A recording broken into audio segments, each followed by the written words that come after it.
ገዳም ላይ በተፈጸመ የድሮን ጥቃት መነኮሳት ተገደሉ። 2 መነኮሳትና 6 ካህናት ሕይወታቸው ማለፉ ተገልጿል። በአማራ ክልል ደቡብ ወሎ በመካነ ሰላም ቅድስት አርሴማ አንድነት ገዳም በድሮን ጥቃት የመነኮሳት ሕይወት ማለፉን ቦርከንና ከስፍራው የደረሰን መረጃ ይጠቁማል።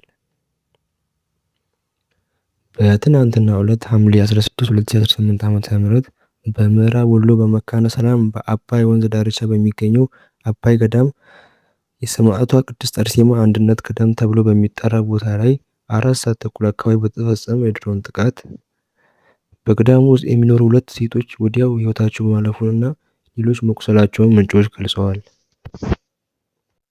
በተጨማሪ ጥቃቱ በሌሎች ሰዎች ላይ የአካል ጉዳት ማድረሱን ከአካባቢው የተገኙ ምንጮች አረጋግጠዋል። ይህ ጥቃት የተፈጸመው በአካባቢው የፋኖ ኃይል ተስፋፍቶ ይገኛሉ በሚል ምክንያት መሆኑን ምንጮች አያይዘው ገልጸዋል።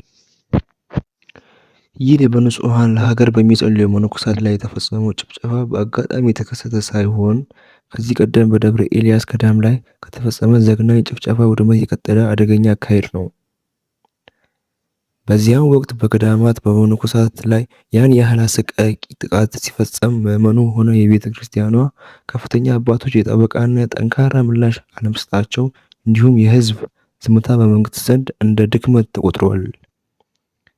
የሥርዓቱ መሪዎች የህዝቡን የልብ ትርታ ምላሽ በጥንቃቄ ከለኩ በኋላ ያለምንም ፍርሃት ተጠያቂነት ገዳማትን የማፍረስና አባቶችን የማሰደድ እርምጃ ተጠናክሮ ቀጥለውበታል።